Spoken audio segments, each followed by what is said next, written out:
ఈ ఎపిసోడ్ ప్రారంభంలో అర్ధరాత్రి సమయంలో సూరజ్ నేరుగా జ్యోత్స్న బెడ్రూంలోకి వస్తాడు. జ్యోత్స్న ఒక్కసారిగా షాక్ అవుతుంది. నా గదిలోకెందుకొచ్చావు అని కోపంగా ప్రశ్నిస్తుంది.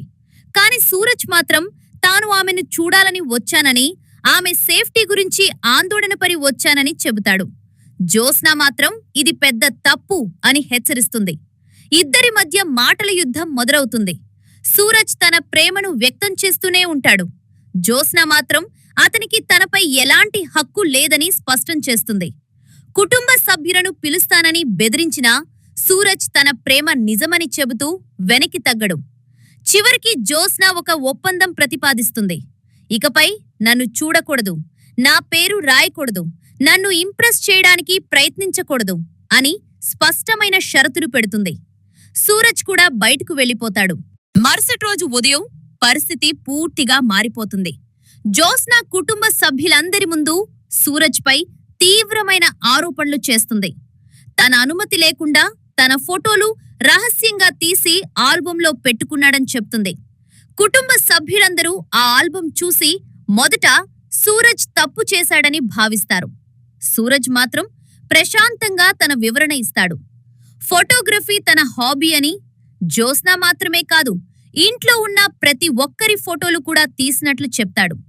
ఆల్బంలో తాత, తండ్రి, కుటుంబ సభ్యులు, చెట్లు, పక్షులు వంటి ఎన్నో ఫోటోలు చూపించి తన ఉద్దేశ్యం తప్పు కాదని నిరూపించడానికి ప్రయత్నిస్తాడు.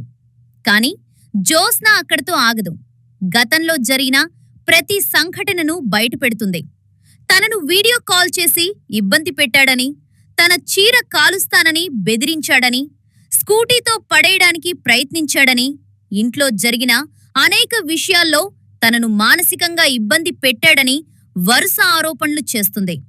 ఆమె మాటలు విన్న కుటుంబ సభ్యులు కూడా సూరజ్పై అనుమానం పెంచుకుంటారు. సూరజ్ ప్రతి ఆరోపణకు సమాధానం చెప్పడానికి ప్రయత్నిస్తాడు. కొన్ని సంఘటనలు అపార్థాల వల్ల జరిగాయని, కొన్ని విషయాల్లో జ్యోత్స్న తనపై ముందే కోపం పెట్టుకుందని వివరిస్తాడు. ముఖ్యంగా ఒక రెస్టారెంట్ సంఘటన తర్వాత ఇద్దరి మధ్య విభేదాలు ఎక్కువయ్యాయని చెప్తాడు. తాను ఎప్పుడూ చెడు ఉద్దేశంతో ప్రవర్తించలేదని స్పష్టం చేస్తాడు. ఆల్బంలో అందరి ఫోటోలు ఉన్నాయని, నిజంగా తప్పు చేయాలనుకుంటే వాటిని దాచేసేవాడినని కూడా సూరజ్ చెప్తాడు. తాను ఈ కుటుంబాన్ని గౌరవిస్తానని, ఒకరోజు వెళ్లిపోయే ముందు గుర్తుగా ఈ ఆల్బం ఇవ్వాలని మాత్రమే అనుకున్నానని వివరిస్తాడు. అయితే జ్యోత్స్న మాత్రం అతని మాటలను నమ్మదు.